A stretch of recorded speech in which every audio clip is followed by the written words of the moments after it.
Prologue. The very depth of space.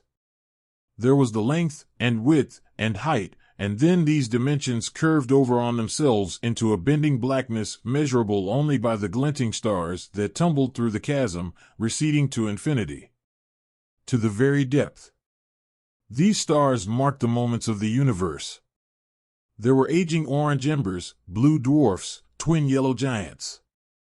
There were collapsing neutron stars, and angry supernovae that hissed into the icy emptiness. There were burning stars, breathing stars, pulsing stars, and dying stars. There was the Death Star. At the feathered edge of the galaxy, the Death Star floated in stationary orbit above the green moon Ender, a moon whose mother planet had long since died of unknown cataclysm and disappeared into unknown realms. The Death Star was the Empire's armored battle station, nearly twice as big as its predecessor, which rebel forces had destroyed so many years before, nearly twice as big, but more than twice as powerful. Yet it was only half complete. Half a steely dark orb, it hung above the green world of Ender, tentacles of unfinished superstructure curling away toward its living companion like the groping legs of a deadly spider. An Imperial Star Destroyer approached the giant space station at cruising speed. It was massive, a city itself, yet it moved with deliberate grace, like some great sea dragon. It was accompanied by dozens of twin-ion engine fighters, black insect-like combat flyers that zipped back and forth around the battleship's perimeter, scouting, sounding, docking, regrouping. Soundlessly, the main bay of the ship opened. There was a brief ignition flash as an Imperial shuttle emerged from the darkness of the hold into the darkness of space. It sped toward the half-completed Death Star with quiet purpose. In the cockpit, the shuttle captain and his co-pilot made final readings, monitored descent functions. It was a sequence they'd each performed 1,000 times, yet there was an unusual tension in the air now. The captain flipped the transmitter switch and spoke into his mouthpiece. Command station, this is ST-321, code clearance blue.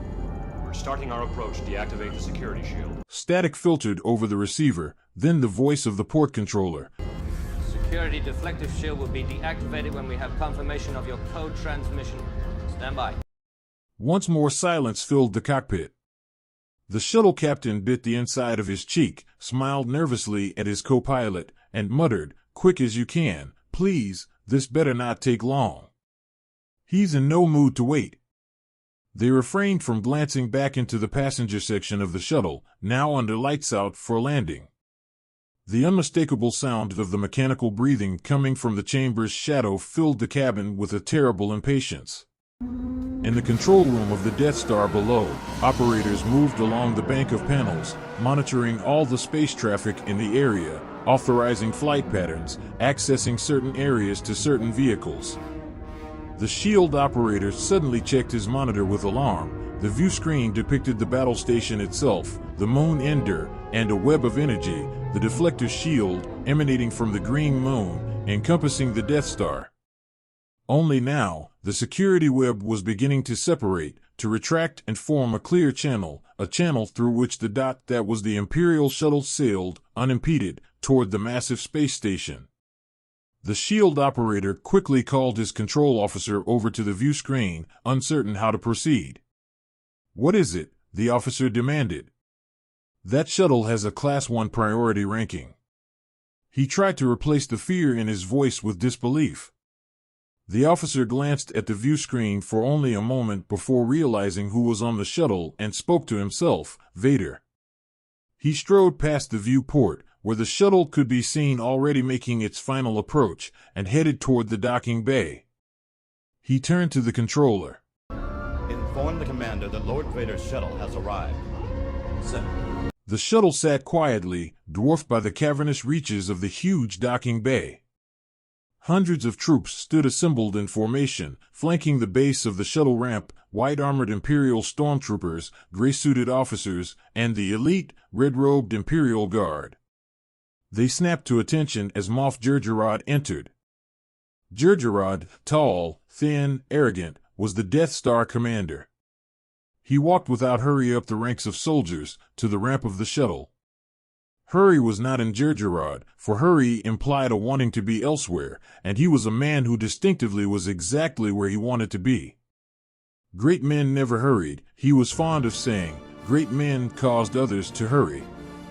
Yet Jerjerrod was not blind to ambition, and a visit by such a one as this great Dark Lord could not be taken too lightly.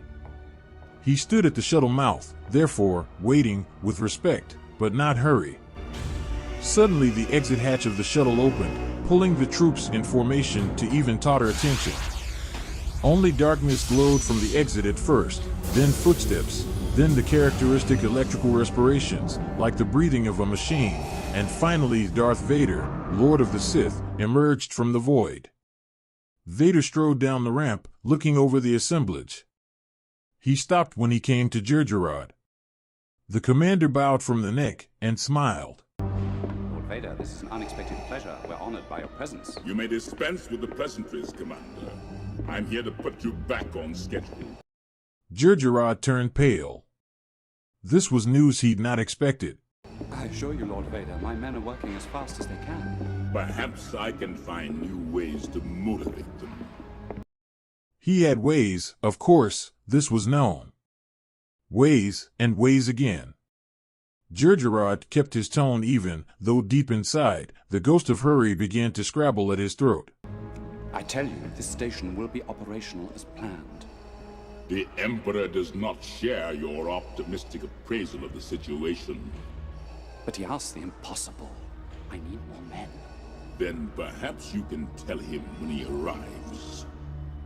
The Emperor's coming here? That is correct, Commander. And he is most displeased with your apparent lack of progress. We shall double our efforts. I hope so, Commander, for your sake.